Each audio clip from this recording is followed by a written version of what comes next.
Hey guys, we are back. It's Nicole and Spring. Spring and Yay. Nicole. Hello, everyone. As you're coming in, just say where you're from, maybe what your expectations or goals are for the new year as a mompreneur. We have lovely Winter with us. She's just bringing all the joy. Hi, honey. And we are definitely in our new format now. We are on YouTube. Yay. Yep. And So, so these days you'll have to catch us either on YouTube or in the Facebook group. right. Um, the event will be created on LinkedIn, but you'll have to click on the external link to catch us. Yes, absolutely. And if you're not part of our Facebook group yet, you are welcome to join. It's a free private group, fully focused on supporting mamapreneurs, navigate. I don't want to say balance because it's never a balance. Girl, don't feel like you're ever going to balance it. It's Never. really just navigating your expectations and your goals and challenges. And we're doing this together. That's the whole point of this.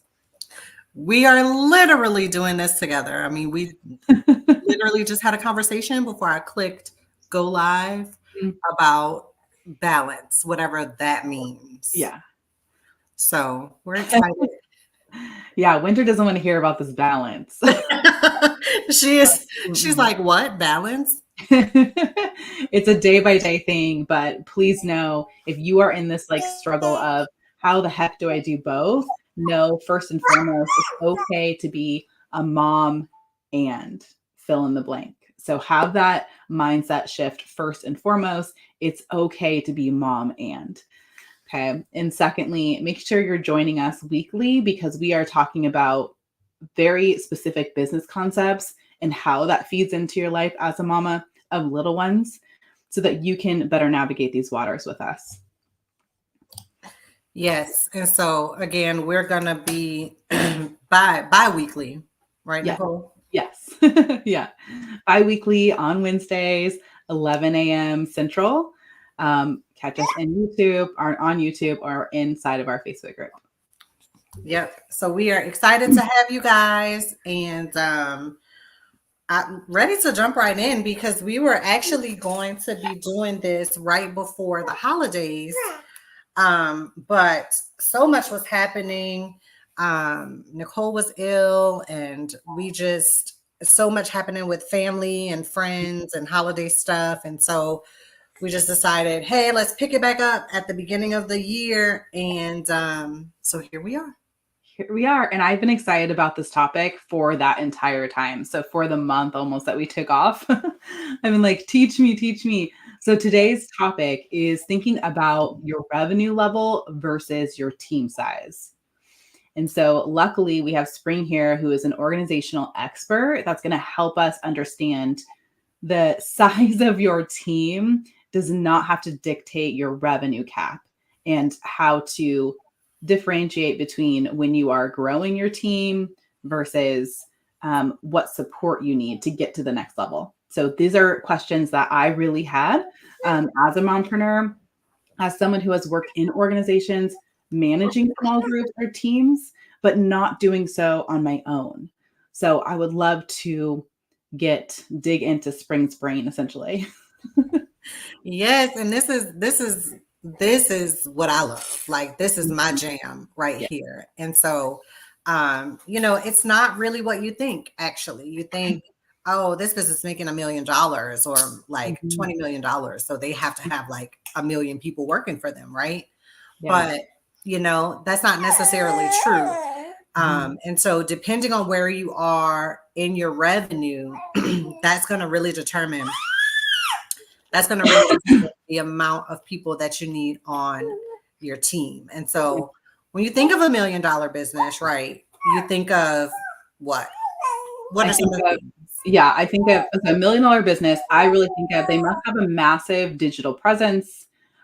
They must have a laser focused offer and ideal client. They know who exactly they're speaking to, and they must have a massive team in order to deliver like high quality, work for clients, or if they're even in a kind of an e-learning teaching capacity, they must have a team to help with all those operations and supporting those happy clients. Like there's no way they can do it without a massive team. That's my initial thought. And massive being like 10 plus, which is not even a very big team, but in the online world, I know there's a lot of tools that can help with management, but still there has to be so many eyes on what's going on that they must have a big team to help them do it all. And that's not necessarily true, guys. And so we are going to dig into that because, again, when you are starting a business and you're trying to scale and grow, revenue is going to be very important because you can't grow without money, right? And so we have to figure out how much money we should be making before we start to hire different employees. Perfect. And so let's look at it, guys. Let's take a look. Yeah, I will say clients I have worked with where I am doing more done for you specialty services, they always have the same question of chicken before the egg. They know they need support and help, but they don't know what revenue they need to be at to sustain the help. So this is perfect. Let's dive in. So I was actually reading an article this morning that was super, super helpful in talking about the revenue that you need per employee and to hire more people. And so it was more so based on like tech firms that are venture capital backed and those sorts of things, but it's a really good general rule of thumb. And so prior to, like, when you're in the early stages and you're making less than $250,000, it really just only needs to be you at that point, right? Because at this point, you need to figure out what am I offering? How am I going to scale this offer to start bringing in more money? And then you need to be codifying your processes. So this is where you bring Nicole in to help you with your operations and your back end stuff so that you can automate things because it's just you doing things at this point. Yeah. And that's what it needs to be. If you at this point feel like you need an assistant, I would strongly caution you against it because I'm heavy on the solopreneur at this point before you reach the 250 mark, the $250,000 mark, because again, you need to make sure that you're able to sustain business, right? You don't want to start hiring too quickly and then you have to let people go because you can't afford to keep running payroll. Because when you hire people, the other thing that you have to consider is that, yes, you may have a $40,000 salary, but how much is it costing me to actually pay you $40,000? And that's the real question. And so here, you have to think about your payroll processing system. So I was using Gusto, and Gusto was costing me, I want to say it was a $39 flat fee. And then depending on the level that I had for the actual application, the software, it was anywhere from $6 to $12 per employee to process. So I was spending about $60 a month to pay myself and to pay another employee. Then on top of that, I was having to pay those business taxes. So when your employee gets their check, they get taxes taken out, but you as a business are matching that. So if they get $500 of taxes taken out of their check, then you as a business are paying $500 in addition to what is coming out of their check. So again, these are things that you have to think about. And then also, if you're offering benefits, you need to think about that as well, because that's an added expense. And we'll get into that later on. But even if they're freelancers, just know that there's a cost to even just keeping them paid, which I did not know. So this is very eye-opening. And I do really feel like you said, the clients I've worked with are probably around the 250 mark. And sometimes they're still figuring out that offer. They're still restructuring it. They're still finding their market niche. And that can really hinder what kind of systems you have set up. So until you have that reoccurring revenue more than $250,000, you're usually still figuring out your offer, which, like I said, will change your systems. And I've had so many clients that have come to me and said, you know what, Nicole, I hired a virtual assistant and it was awful, awful experience. And I have to have a hard conversation and say, well, what happened with that situation? And was it them or was it you? Exactly. Yeah. So, and Exactly. most of the time they're like, it was totally me. I wasn't ready. I didn't know exactly what I needed him or her to do in order to get a return on my investment. And I was changing things a lot, which is totally normal if you're below that first revenue level that Spring is spoken about. So it makes total, it's all coming together. It's making sense now. So what Yes. about above the 250? What does that look like?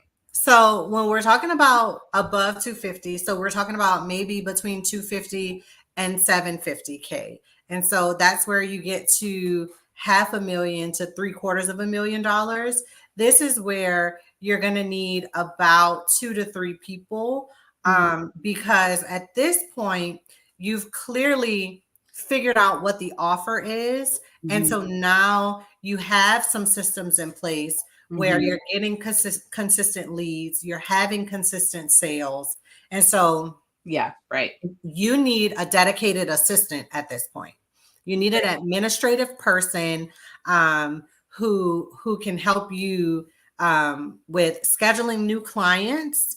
But then you also need this assistant to help you with client delivery. And so Mhm, whether that's, mhm, helping you to deliver the service, if your mhm, assistant can do that, mhm. that means that you found the unicorn that we're all looking for.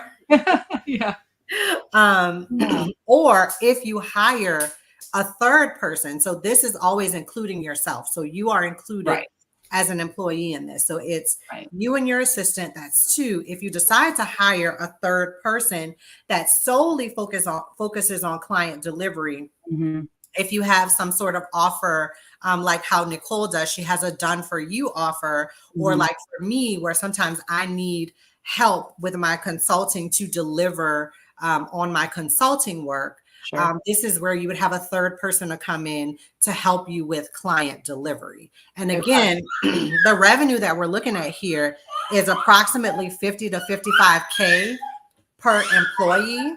But just because you're making 250,000 doesn't mean that you can hire 5 employees. That's not realistic. Yeah, now I'm So, seeing the numbers.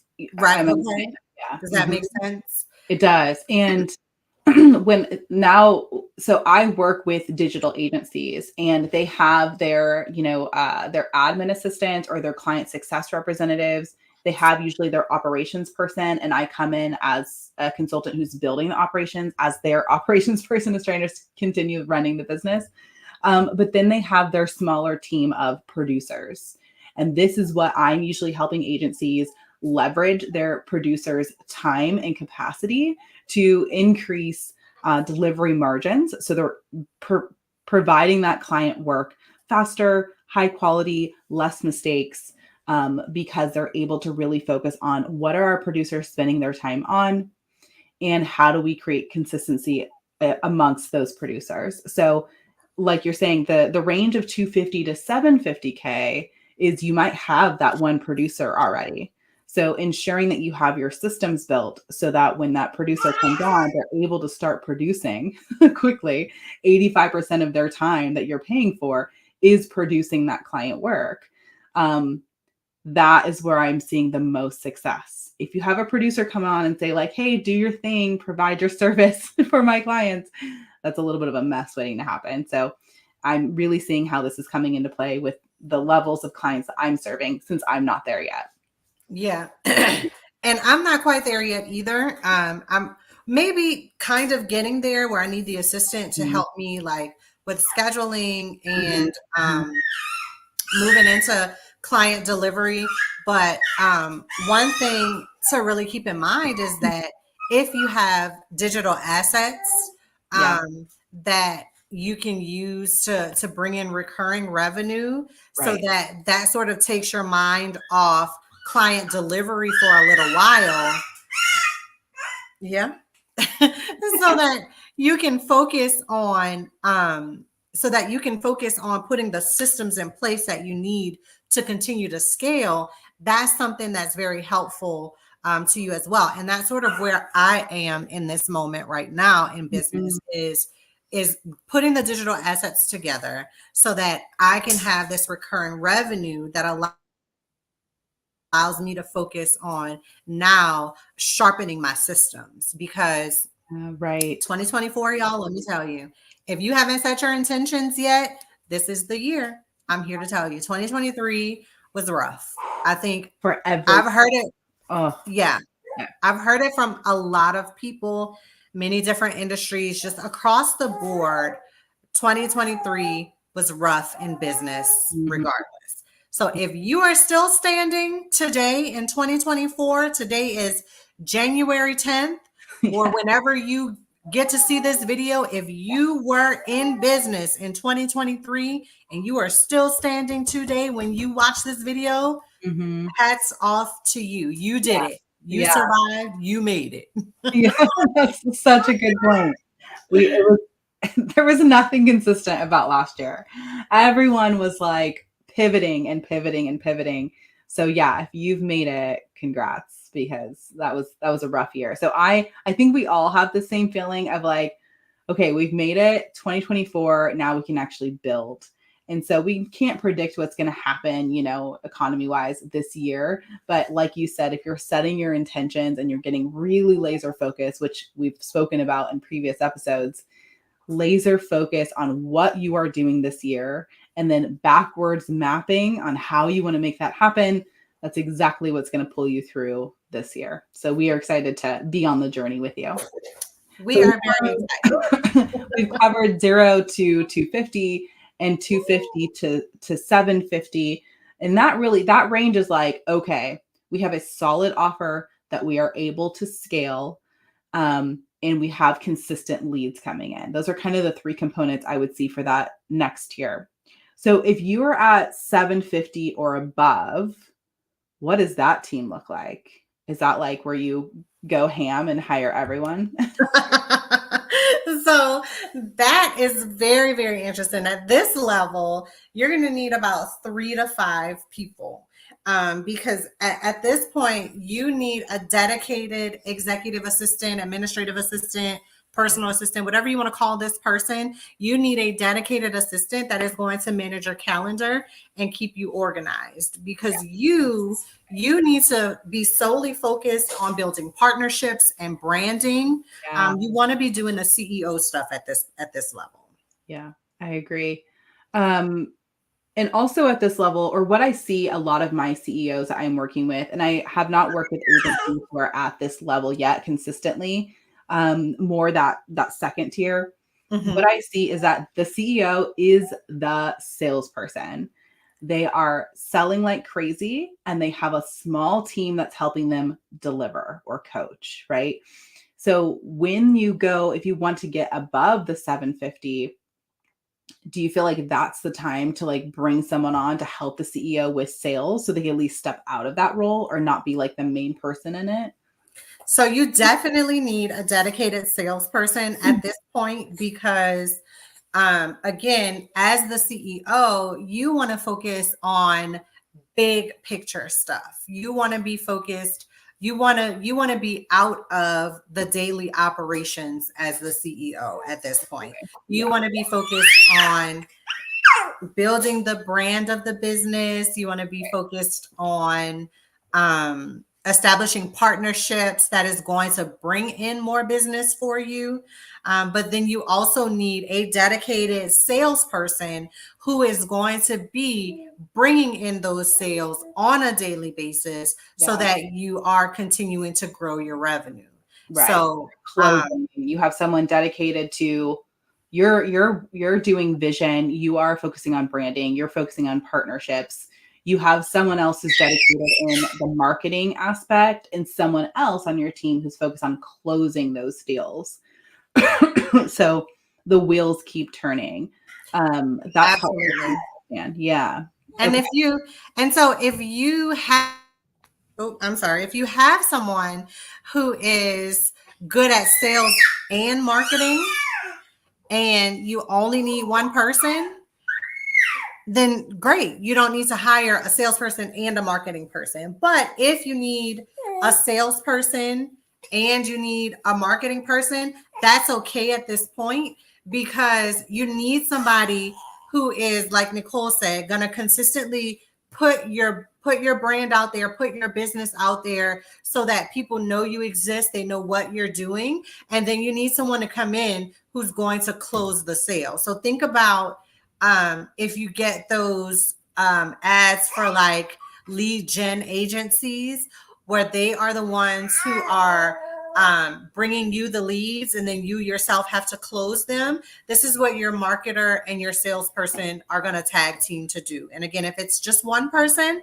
great. Let's do it. That's good on my pockets. But if you need two people, you will see a return on your investment. I promise you that. Yeah, I do agree with that. And I've seen some like sales reps who work on commission base, like a percentage, obviously. So it's a win-win situation. And marketing, I would say like an advertising and marketing role could work well together. Um, and I would also say that executive assistant or the administrative assistant should also be playing the part of project manager. Even if you're not a service based business, even if you are a coaching kind of e learning education business, there are still projects that you are delivering within internally, right? So I would think that that person would also need to be high level communicator for the team, and they can kind of be the pass through to you, because yeah, you're building a machine instead of you being the machine. Exactly. And so, like Nicole said, this is sort of like a chief of staff almost, right? Where they're managing the projects, they're overseeing the operations, they're helping you to do all of this. This is your assistant at this point is going to be your right hand girl or guy. Like, they have to know you in and out, basically, to know what your response would be to certain situations, so that again, you can take yourself out of the day to day, and they can start to handle more things. And sometimes that is harder for us as the business owner or Right. the founder to let that go, right? Yeah, I hear that a lot. I hear that a lot. Yeah. And so that's why I feel like systems and processes, developing those in when you're smaller is so important to you as the founder, because if you are doing that, then whoever you are bringing on knows how you want things done. And so you are able to kind of establish your standards and then step away. So yeah, I would say I had this question a couple of times. When do I hire an operations person? Me being an operations consultant. And I don't go in and, be someone's director of ops, even internally or intermittently. Right. Um, I would say you need a person to run your operations, oversee the integration of everything happening in your business in that middle tier. In that 250 to 750 component, you want to make sure someone's eyes and brain is on keeping the wheels turning so that you can turn and really face that sales front. Yeah. Um, when you need an operations consultant is when you are, this is kind of the biggest thing I see, when you are afraid to take on more clients because you feel like you might, or your team might drop the ball. When you feel like you're at capacity, but you have opportunities coming to you saying, please let me work with you, or sales and leads keep coming in, and you're just trying to figure out how much can my team really take on. That's when you need an operations consultant to come in with fresh eyes, with a proven framework to build out the operations as your operations person is still running the business, because they cannot stop their job of keeping everything moving and also build the framework or the infrastructure that's needed to increase capacity. They can't Yeah. do Yeah. that. Yeah. And that's one of the biggest things that I tell my clients as well, is like, you have to pick something. What do you want this person to focus on? Do Right. you want them to focus on, so like, for instance, I usually work with large scale organizations and nonprofit organizations who really just needs to get it together all the way around. Yeah, So exactly. And so, the larger organizations sometimes have 100 to 200 people. So still considered like a small to medium enterprise business, Right. not considered large scale. I think large businesses are 500 employees or more. Mhm. But they're medium-sized businesses. So you would think that, oh my goodness, they have all these employees. I know that they have their processes together and their things up and running. No, not the It's case. not the case. Yeah. And one of the things that I had to really like drive into one of my clients once was, okay, this is one person. This was an HR person. And for a while before I got there, there was nobody doing the HR stuff, because the person who was there had left. And so they hadn't replaced that person. So it was like a few months where they didn't have anybody. This person was processing payroll. This person was onboarding new employees, Mhm. Mhm. doing, a bunch of different things that HR people do, but this was one person. So when I got there and they wanted to put some new systems in place, in addition to run the day to day, and I was like, okay, pause. Like, you have to choose one.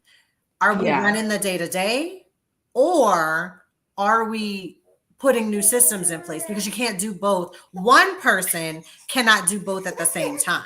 Right. Like, that's just not sustainable.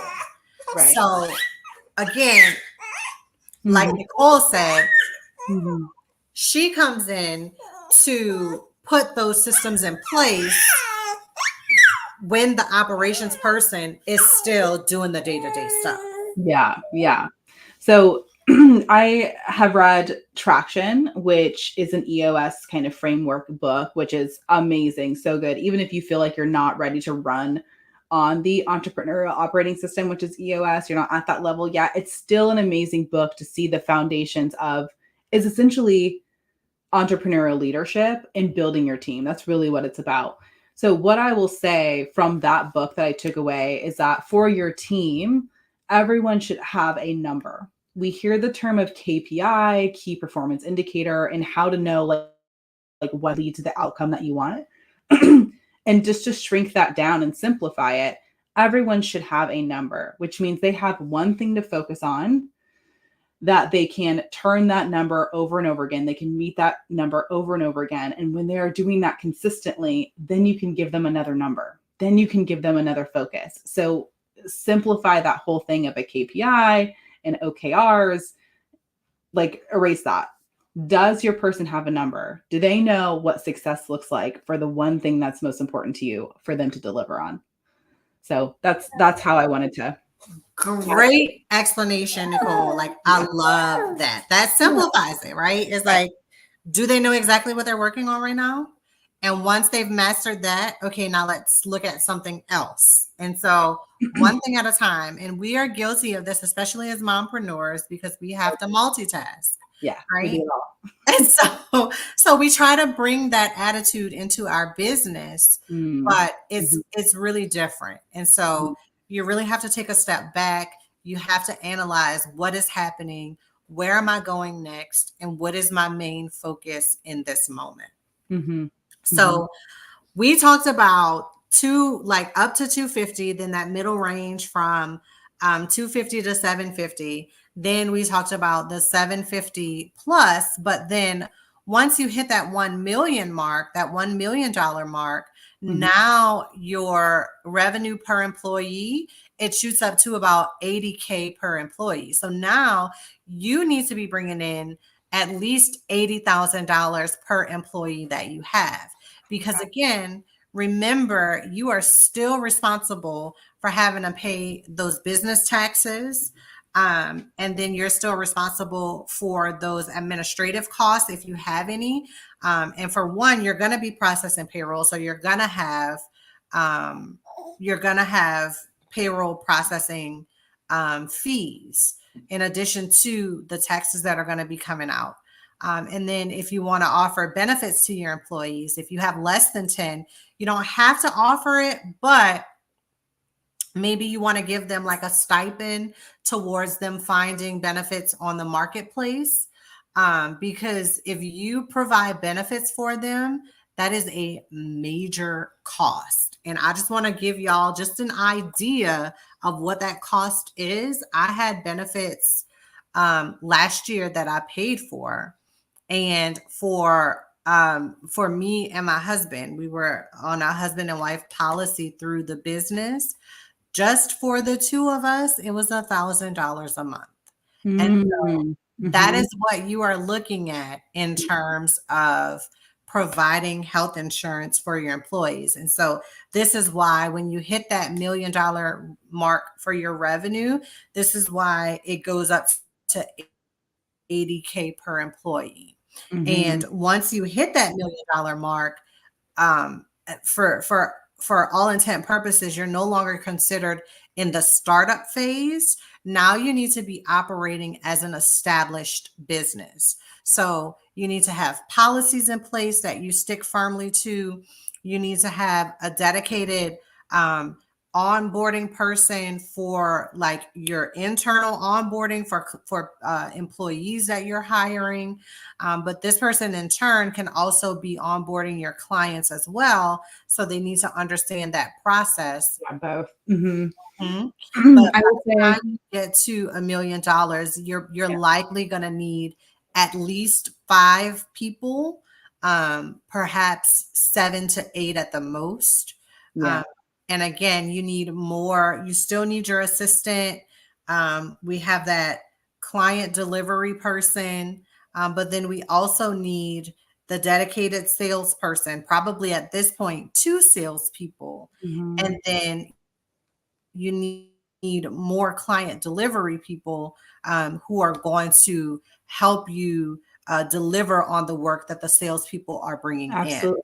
Um, and, and then you still need that dedicated marketing person who is going to at least bring in the business, and the salespeople will close the Right, to sales. continue your brand growth and marketing strategies as the market changes.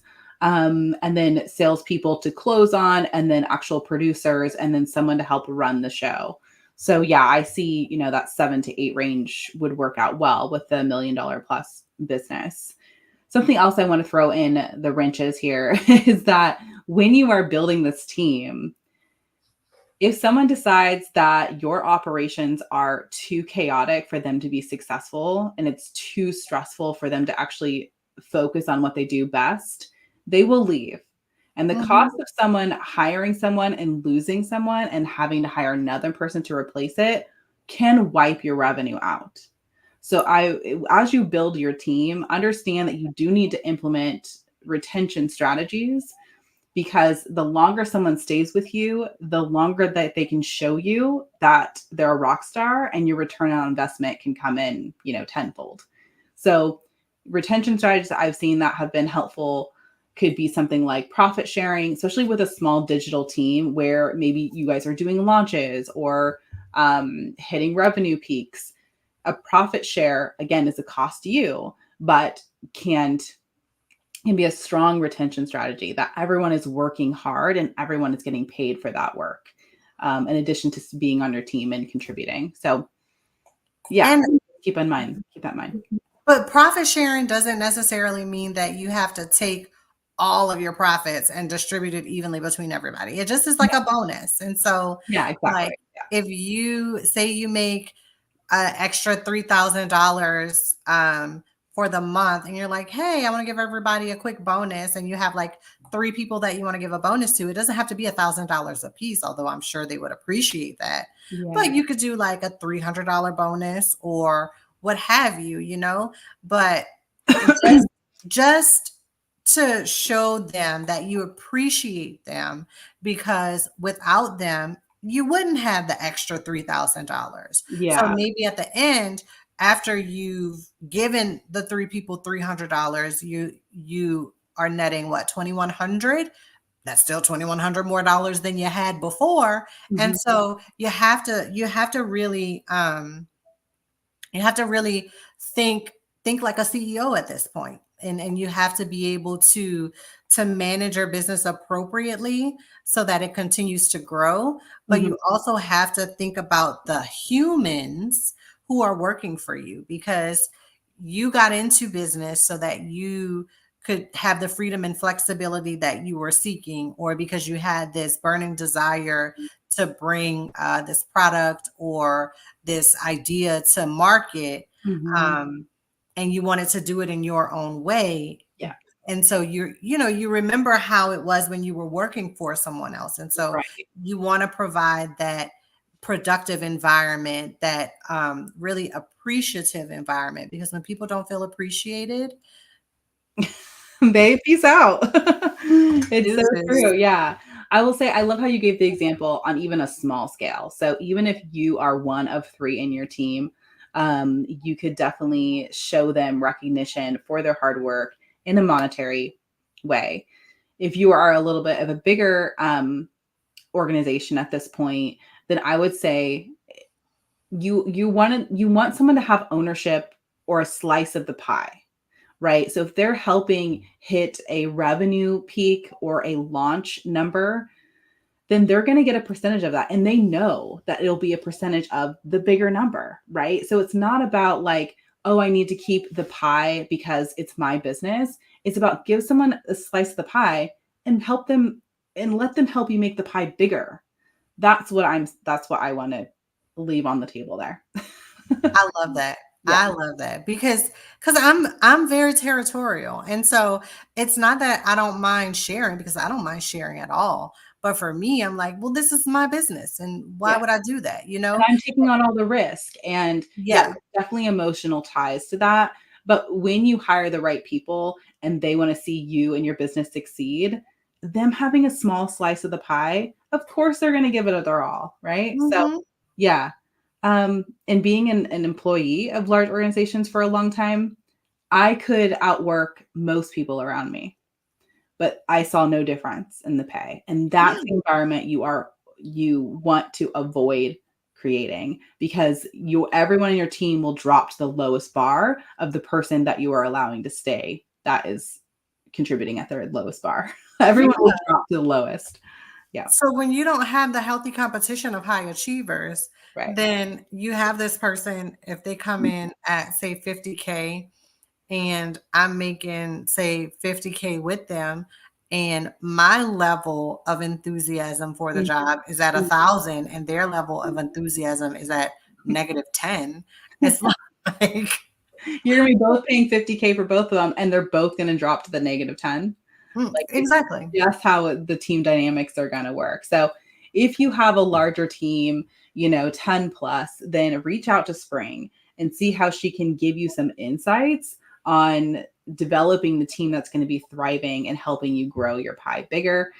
Spring, I know you work with larger organizations, but I feel like those entrepreneurs who are, at the million plus, and they're like, listen, I have this team and I want to grow, but I don't know how to support them to help them grow with me.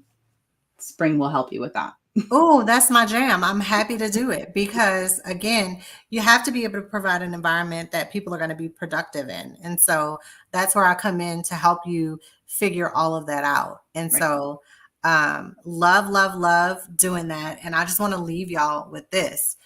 Um, you don't have to have a large team to have large profits. In 2014, Meta bought WhatsApp Mhm. for $19 billion. That is insane. That's And insane. you know how many employees WhatsApp had at the time? Tell me. 55. That was essentially Dang. $345 million per employee. And Wow. so you don't have to have a large team to have large profits. Right. Like, that is the perfect example, point blank period, drops mic, Honestly. end the show. Yeah, Like, that's especially in this digital economy, like that a giant team size is kind of the thing of the past. Mhm. And so know that you can go big places without managing a ton of people. Yeah. Yep. So I Yeah. enjoyed this one, guys. Yeah. I I really learned a enjoyed it. lot. I learned so much. Amazing. Well, guys, we are happy to be back. Join us not next Wednesday, but the following Wednesday, same time, same place. Mhm. And I don't know what we'll be talking about, but you got to tune in to find out. So Yeah, that's right. we'll see y'all later.